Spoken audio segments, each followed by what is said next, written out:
From the 1011 Now streaming studio, this is 1011's Morning Pulse. Sponsored by Murray Roofing. Good morning. This is Craig Allison with your Morning Pulse for Monday, December 2nd. Our first story is from last week. Retailers had a lot of reasons to be thankful on Thanksgiving.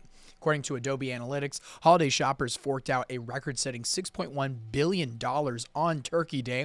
That's a nearly 9% increase compared to last year's holiday, and mobile shopping played a major factor, with 60% of Thursday's online sales being done by phone. Your second story, we're expecting Lincoln police to release more details about that deadly crash from Saturday morning. It happened just after 6 a.m. near 12th and O when the driver of a car lost control, hit a curb, then struck a tree. The 57-year-old behind the wheel was taken to a Lincoln hospital where he later died, and we're hoping to get more details about the circumstances around that crash. Your third story, one person was sent to the hospital after being hurt in a house fire Sunday morning. Lancaster County deputies and volunteer firefighters were called to Southwest 42nd and West Saltillo just before 7:30 a.m. It's unclear who was injured in the fire, but their injuries are not life-threatening.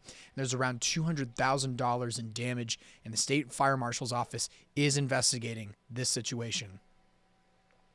Your fourth story, the Nebraska Sentencing Reform Task Force is looking for a way to reduce prison overcrowding and avoid repeat crimes by inmates. The Nebraska Examiner says they're calling for a deeper dive into ways to improve post-release supervision and reduce the number of inmates serving short sentences.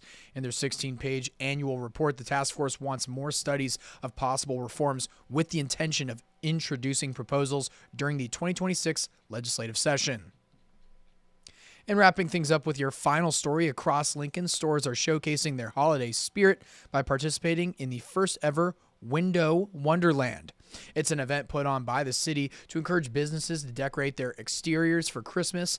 30 are participating, from the Food Bank of Lincoln to the string of shops that make up the Haymarket downtown. And on the city's website, you can sign up to receive a full list of locations decorated for Window Wonderland. That is your Morning Pulse for this Monday, and we'll wrap things up with a look at your 7-day forecast.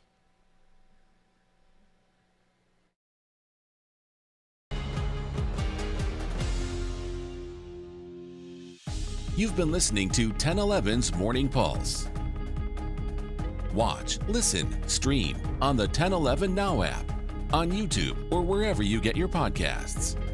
Sponsored by Murray Roofing.